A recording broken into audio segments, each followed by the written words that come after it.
गौतम बुद्धांना. कोण होते गौतम बुद्ध? गौतम बुद्ध जाणताना बुद्ध या नावाचा अर्थ आपण आज समजून घ्या. बुद्ध कोणाला म्हणतात? ज्यांची तार्किक बुद्धीच्या ते पलीकडे गेलेले आहे, म्हणजे तार्किक बुद्धीला च्या पलीकडे जाऊन ते जे अंतिम ज्ञान आहे ज्यांना प्राप्त झालेले, असं त्यांना म्हणलं गेलेले बुद्ध. तर बुद्धांना समजून घेताना मी थोडंसं तुम्हाला एक उदाहरण देतोय.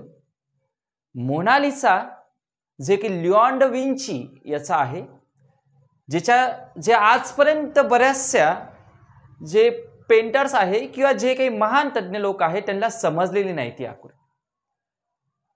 तिचं जे स्मित हास्य आहे किंवा तिचं जे चित्रण आहे, त्या चित्रांची बरेचसे तार्किक बुद्धीने काय करतात, बरेच जण विचार करतात की ही कशा प्रकारची आकृती आहे.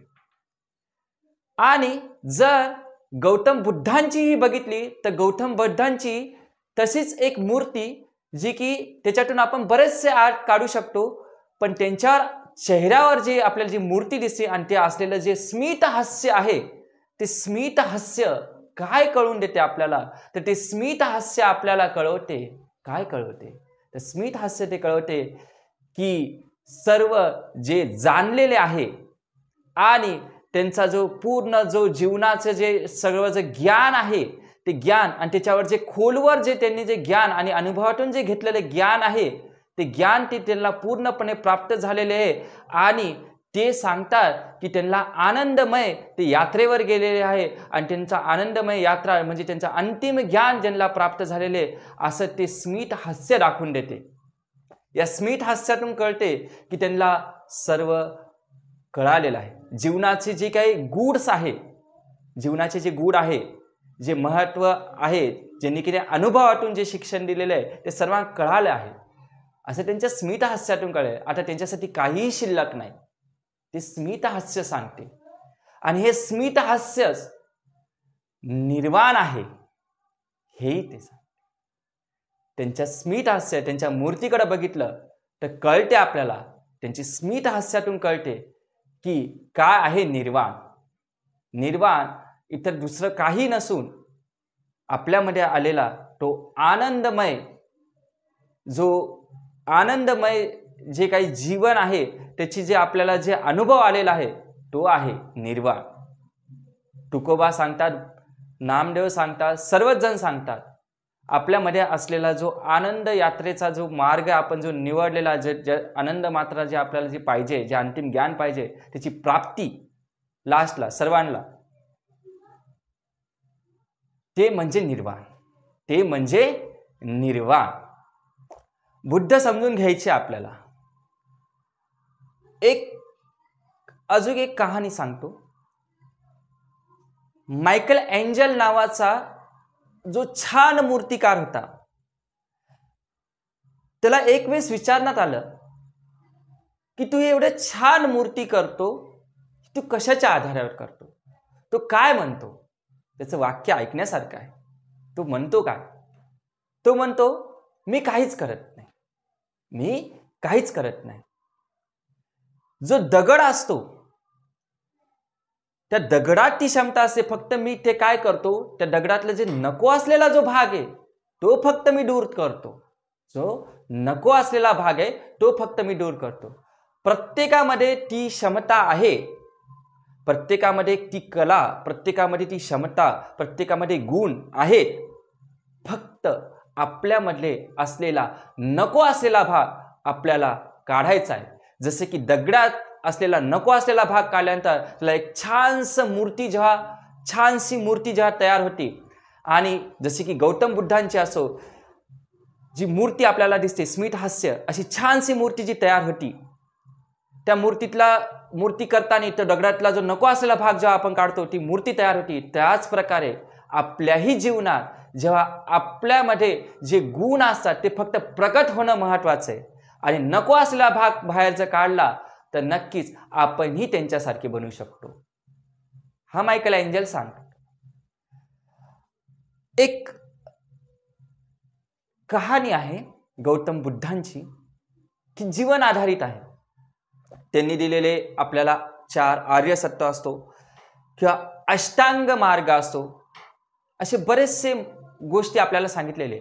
आणि जे गौतम बुद्धांचं जे जीवन आहे ते अनुभवावर आधारित आहे. अनुभव हा मुख्य अनुभव, जीवनाच्या अनुभवावर आधारित असलेलं त्यांचं चरित्र आहे. त्यांनी इतर काही नाही सांगितलं, कर्मकांड वगैरे त्यावेळेस चालत होतं, पण त्यांनी जीवन आधारित तत्व आपल्याला दिलेलं आहे आणि त्यांच्या अनुभवातून त्यांनी हे बौद्ध धर्माची प्रसार केलेला आहे. त्यांचा अनुभव ते त्यांच्यातून सांगतात. असे बरेचसे त्यांच्यातले अनुभव आपल्याला त्यांच्या कथेद्वारेही आपल्याला कळायला लागतात. 4 आर्य सत्य, मुख्य आर्य सत्य दिलेले आहे. त्यावेळेस त्यांनी जे की संस्कृत पठण होतं, वैदिक ज्ञान होतं, यांचा बोलबाळा होता, पण त्यावेळेस लोकांना, सामान्य जनतेला पाळी भाषेत, सोप्या भाषेत आणि जीवन आधारित शिक्षण त्यांनी दिलेले. हे शिक्षण त्यांनी दिलेले. एक वेळेस असं म्हणतात की गौतम बुद्धांकडं एक महिला आली होती, जिचा पती वारला होता, पती मेला होता. पती मेल्यावर ती खूप दुःख अशी मानू लागली, खूप दुःखमय होती. त्यावेळेस त्याच ठिकाणी गौतम बुद्ध आले होते त्या ठिकाणी. तर तिला कळालं, ती महिला जी आहे ती एक महान संन्यासी आलेले आहे आणि हे महान संन्यासी आल्यानंतर हे महान संन्यासी आपला काहीतरी सांगेल किंवा आपलं हे जे दुःख आहे किंवा माझा जो नवरा आहे त्याला जिवंत करतील अशी तिची अपेक्षा होती. कोणाला असे एक संन्यासी असेल तर आपण त्या संन्यासीला आपण मानतो की आपलं सगळं हे दुःख निवारण करेल, याला सर्व ज्ञान आहे. त्याच प्रकारे ती महिला सुद्धा आली. आल्यानंतर गौतम बुद्धांनी तिला आशीर्वाद दिला. पण ती महिला म्हणते गौतम बुद्धांना, काय म्हणते तर काय म्हणते की माझा जो नवरा आहे तो त्याचा देहांत झालेला आहे, मला त्याला जिवंत करायचं आहे आणि जिवंत करण्यासाठी तुम्ही ते जिवंत करणार आहे तो मार्ग सांगा किंवा काय करावे लागते ते सांगा, मी ते करायला तयार आहे. तेव्हा गौतम बुद्ध उत्तर देतात. काय उत्तर देतात? गौतम बुद्ध म्हणतात, मला तू मुठभर मौरी आणून दे. ती महिला ठीक आहे म्हणे, मौरी आणून देते म्हणे. पण मौरी आणताना ज्यांच्या घरात कोणाचाही मृत्यू झाला नाही किंवा असं कोणी देहांत झाला नाही त्यांच्या घरातून तू ती मौरी आण. बघा, त्यांच्या घरातून ही महिला गेली. मौरी आणता वेळेस तिला दिली सुद्धा, पण तिने विचार केला, तिने विचारलं की तुमच्याकडे कोणा देहांत झालं का? कोणी म्हणते नाही, माझ्या वडिलांचा, यांचा, मावशी यांचा झालाय. पण त्यावेळेस त्या महिलांना जेव्हा तिला ती मुठभर मौरी तिला भेटत नाही, असं कोणतंच घर भेटत नाही, त्यावेळेस ती बुद्धांकडे येते आणि म्हणते मला असं कोणी भेटलं नाही. त्यावेळेस म्हणते हे जीवन आधारित कहाणी, अनुभवावर आधारित, की एक वेळ जेव्हा आपण आलोय तर इथं कोणालाच राहायचं नाही, त्याचा मृत्यू होणार हा अटल आहे, हे परम सत्य आहे, ते सत्य सांग. हे आहे गौतम बुद्ध. थोडंसं आपण त्यांच्या बद्दलची माहिती घेऊया. भारतामध्ये 26,000 वर्षापूर्वी बौद्ध धर्माचा प्रसार, परिवर्तन करण्याची क्षमता या धर्मामध्ये आहे. परिवर्तन तुम्हाला जसं सांगितले अनुभवावर आधारित आहे. परिवर्तन याचा जो प्रसार आहे दक्षिण आणि दक्षिण पूर्व आशिया देशातील महत्वाचा धर्म हा मानला जातो. दक्षिण आणि दक्षिण पूर्व आशियातील हा महत्वाचा धर्म आहे.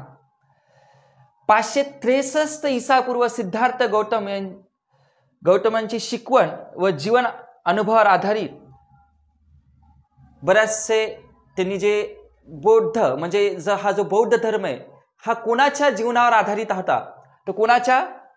सिद्धार्थ गौतम, जे की त्यांच्या जीवन आधारितवर होता. 563 ईसापूर्व काळचा. गौतम बुद्धांचा जन्माची एक कहाणी आहे की जेव्हा त्यांच्या आईचं नाव आहे महामाया. आणि त्यांच्या वडिलाचं नाव आहे शाक्य. त्यावेळेस बघा की महामाया जेव्हा त्यांना तो पुत्ररत्न प्राप्त होणार होता, त्यावेळेस काही साधू संत त्या तपश्चरी, त्यावेळेस राजे महाराजे विचारायचे, कुंडली वगैरे काढायचे. तसंच जे शुद्धोधन त्यांचे वडील, त्यांनीही सुद्धा त्यांची कुंडली एका साधूंकडे दाखवली. त्यावेळेस जे महान ते साधू जे होते ते म्हणाले की तुम्हाला जो पुत्र होणार आहे तो संन्यासी होईल आणि या पूर्ण जगाला तो काय करेल की धर्माचा मार्ग तो स्वीकारेल आणि पूर्ण धर्म प्रसार करेल. तर हे सांगितलं, तो आत्मज्ञानाच्या मार्गाला जाणार आहे हे त्यांनी सांगितलं. आता शुद्धोधन जे की राजा होते, महाराजा होते, त्यांना तर वाटणारच की आपला पुत्र या मार्गे जाण्यापेक्षा राजकारभारात माझी मदत करा किंवा त्यांनी राजकारभार सांभाळा. हे शुद्धोधन प्रत्येक वडिलाचं मन असते. पण अजून एक सांगितलं की हा ठीक आहे, पण जर त्याला जर कुठेही जर दुःखाची जर भनक लागली किंवा दुःख म्हणून जर अशा काही गोष्टी दिसल्या तर तो लगेच संन्यास पत्करेल, तिथंच त्याला वैराग्य होईल. त्यावेळेस काही दिवसानंतर पुत्ररत्न झाला. त्याचं नाव जसं की बघा किंवा भारत नेपाळ सीमेजवळ असलेल्या लुंबिनी या गावामध्ये, लुंबिनी कपिलवस्तू इथे त्याचं राज्य, त्याचं जे राज्य कपिलवस्तू राज्य मानलं गेलं होतं. शाक्य कुळातील होते. कोणत्या कुळातील? शाक्य. लुंबिनी इथे नेपाळ भारत सीमेजवळ जे गाव आहे.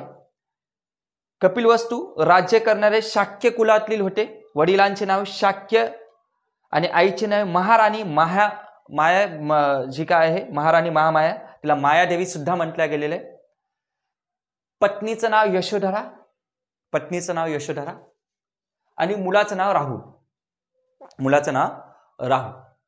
वैराग्य होण्याची एक कहाणी आहे. काय कहाणी आपण जाणून, एक खास इंटरेस्टिंग कहाणी आहे.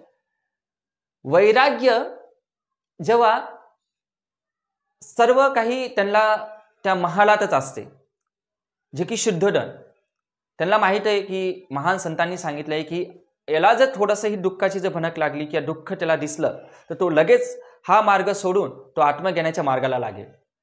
तर त्याला सर्व गोष्टी घरातच त्याला सगळ्या असतात, राहणी सुख सुविधा सगळ्या सोयी सुविधा असतात. असं त्याला कोणतीच कमी नसते. त्याला सूर्यकिरण सुद्धा त्याच्याकडे पोहोचत नाही. त्याला एवढं हे असते, सगळं सुख सुविधा त्याच्याकडे असतात. राहण्या त्यांच्याकडं, सगळ्या दासी या सगळ्यांनी वेढलेले होते. मग एक वेळेस त्यांच्या सारथी सोबत ते संध्याकाळच्या मध्यरात्री ते बाहेर निघाले. बाहेर निघाल्यामध्ये त्यांनी केव्हा बघितलं नव्हतं, बाहेरचं वातावरण बघितलं. त्यावेळेस ते निघाल्यावर सुरुवातीलाच त्यांना एक म्हातारा व्यक्ती भेटला. त्यांनी असं केव्हा बघितला नव्हता, वयाने एवढा वयस्कर असं कोणी बघितला नव्हता. आणि हा बघितला नव्हता, त्या बघितल्यानंतर त्यांना असा विचार आला मनात आणि विचारलं सारथीला, हा कोण आहे? हा म्हणे एक म्हातारा व्यक्ती आहे म्हणे. असाही मनुष्य होतो आणि त्याला चालणं होईना त्या म्हाताऱ्याला वगैरे. तर त्याचा जो सारथी म्हणतो ते वैराग्य होण्याचे ते पूर्ण सीन आहे की कशा प्रकारे त्यांना वैराग्य होते. तो सारथी म्हणतो, एक वेळेस आपल्यालाही या वयात यायचं आणि या स्टेजपर्यंत यायचंय आणि या वयात आल्यानंतर असेच आपले हातपाय ढिल्ले होणं आपल्या भाषेत आणि आपण निघणार येतो. त्यानंतर पुढं चालू एक शव जाते, म्हणजे राम राम सत्य चालू राहते आणि त्या व्यक्तीला घेऊन जातात. हा कोण आहे म्हणते. हा एक त्या सारथीला विचारता, कोण आहे हा आणि ह्या का चाललेले आणि ह्याला का जाळत नेलं ते. तर तो सारथी म्हणतो, हा एक मृत व्यक्ती आहे, याला जाळायले, कारण की आता याचं देहांत झालेलं आहे, याचं संपलेलं आहे आता याचं शरीर काही कामाचं नाही, शरीराला जाळत आहे. विचार पडला, केव्हा बघितलं नाही असं. लगेच पुढे निघाला. पुढे एक साधू दिसले, झाडाखाली तपश्चर्या करायला. त्यांच्या चेहऱ्यावरचं तेज पाहून ते विचारतात, हे कोण आहे? ते म्हणतात, सगळं संसार वगैरे सोडून गेलेलं आहे हा व्यक्ती आहे, ज्यांनी की संन्यास पत्करलाय, सगळं घरदार सोडलेलं आहे आणि हा झाडाखाली येऊन तपश्चर्या करत आहे. तो त्याचा आनंदमय चेहरा पाहू ते थोडेसे वेगळ्या प्रकारे त्यांच्यामध्ये विचार चालतात. त्यानंतर ते येतात राजदरबार. यशोधरा आणि तिचा मुलगा, जो म्हणजे त्यांचा मुलगा राहुल, याला बघतात. मनातच विचार होतो आणि वैराग्य कुठेतरी त्यांना व्हायला लागते आणि लगेच ते तिथून सोडून जातात. 29व्या वर्षी ते घर सोडतात. 29व्या वर्षी. कितव्या वर्षी? 29व्या वर्षी. आत्मशिस्तीची जीवनशैली त्यांनी स्वीकारली. आत्मशिस्तीचं जीवन स्वीकारलं. मध्यम मार्ग सजवला. मध्यम मार्गावर आत्मशिस्तीचा. उत्तर प्रदेशातले बनारस शहराजवळ सारनाथ गावात त्यांनी पहिला उपदेश दिला. याच घटनेला धर्मचक्र प्रवर्तन म्हणल्या गेले. तर कुठं? उत्तर प्रदेश बनारस शहराजवळ जो सारनाथ जे आहे तिथं, आणि याच घटनेला धर्मचक्र प्रवर्तन म्हणल्या गेलेलं आहे. त्यानंतर 80व्या वर्षी उत्तर प्रदेशातील कुशीनगर इथे त्यांचं निर्वाण आहे. त्यांचे आपण बघत आहे. 80 वर्षी उत्तर प्रदेशातील कुशीनगर, कोणतं? तर कुशीनगर निर्वाण झालेले.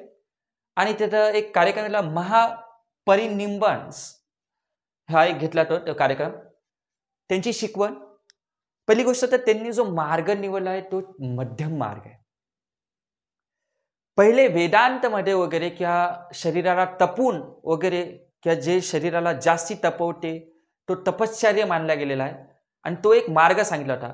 बरेचसे मार्ग आपल्याकडे अलग अलग दर्शन आहे. सांख्य दर्शन असो, बौद्ध दर्शन, जैन दर्शन, हे दर्शन आहे जे की आपल्याला लास्टपर्यंत तेच सांगतात की आपल्याला अंतिम सत्य पण पोहोचवण्याचे एक मार्ग आहे. काही वेदांच्या मार्गे चालतात, जसे की जे बौद्ध दर्शन आणि जैन दर्शन हे नास्तिक आहे ना, आस्तिक नाही तर नास्तिक.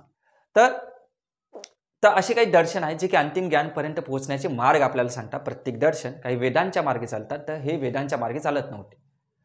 कारण की हे कर्मकांड किंवा जे काही धार्मिक जे आपण जे पडले होते, ब्राह्मण क्षत्रिय कुल यांना न मानणारे, जे की सामान्य जनतेसाठी ज्यांनी हा जो धर्म जो काढलेला आहे, असे गौतम बुद्ध आणि जैन दर्शन.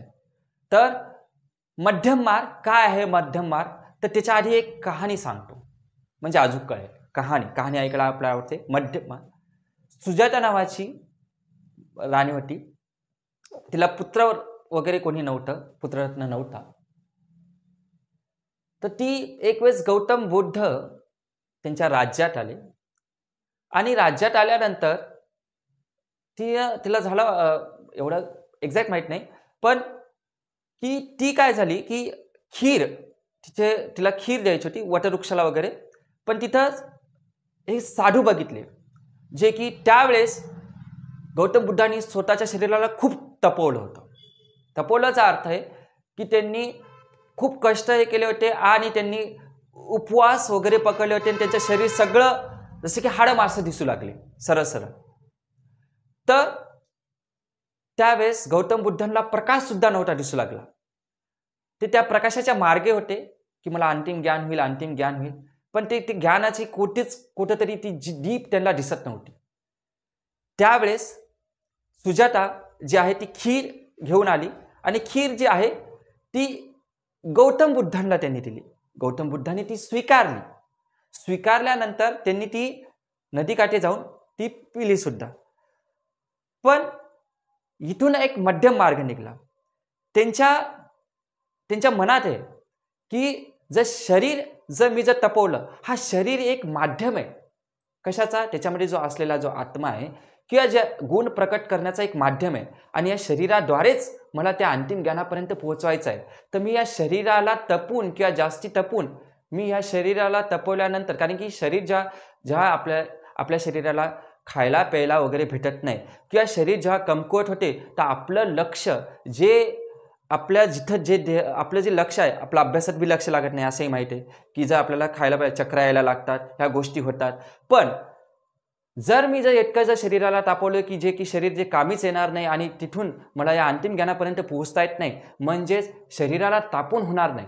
तर शरीराला तापून नाही, तर शरीरालाही ज्या गोष्टी पाहिजे ते द्यावे लागेल आणि त्या दिल्यानंतर मी पुन्हा प्रयत्न करून मी माझे गुण जे आहे ते आत्मगुण असो ते मी प्राप्त करू शकू. तर मध्यम मार्ग, ना जास्ती ना कमी, हा मार्ग सांगतो मध्यम मार्ग. आणि खरंच आपण जास्ती जेवलं तरी आपलं अवघड आहे, कमी जेवलं तरी, पण ते जर मध्यम जर निवडलं तर प्रत्येक गोष्टीचं मध्यम, या पृथ्वीचा या निसर्गाचा नियम सुद्धा आहे संतुलित. तुम्ही संतुलित ठेवा. एखादी गोष्ट अतिरेकी झाला तर नक्कीच त्याचा नाश होतो, नक्कीच नाश होतो, अतिरेकीचा नाश होतो. तर अतिरेक न करता मध्यम मार्ग निवडाचा, हे गौतम बुद्धांनी सांगितलं. मध्यम मार्ग निवडून सुद्धा आपल्याला त्या अंतिम ज्ञानापर्यंत पोहोचता येते, हे त्यांनी सांगितलं. त्यांची शिकवण आहे 4 आर्य सत्य त्यांनी मानलेले. पहिलं आहे दुःख. काय दुःख? त्यांचं म्हणणं आहे हे सगळं जग दुःखाने भरलेलं आहे, हे जीवन हे दुःखमय आहे, दुःखमय, आणि हे सत्य नाकारू शकत नाही. नक्कीच जन्म झाल्यापासून तर मृत्यूपर्यंत जीवन जर बघितलं हे दुःखमय. जन्माला 9 महिने पोटात राहून ते सुद्धा त्रास सहन करावाच लागतो. जन्म झाल्यानंतर जो प्रवास होतो तो सुद्धा त्रासदायकच आहे आणि मृत्यू सुद्धा त्रासदायकच आहे. हे दुःखमय. मग हे दुःख कसं आहे? हे मानवी जीवन हे दुःखमय आहे, हे पहिली गोष्ट सांगते. दुसरं आहे तृष्णा, न संपणाऱ्या इच्छा, न संपणाऱ्या इच्छा.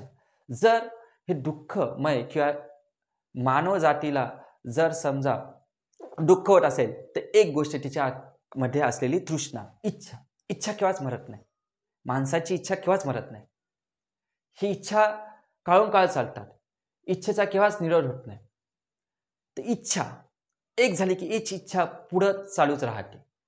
तर कुठं ना कुठं तरी इच्छा हे एक कारण आहे. त्यांची शिकवण आहे न संपणाऱ्या इच्छा.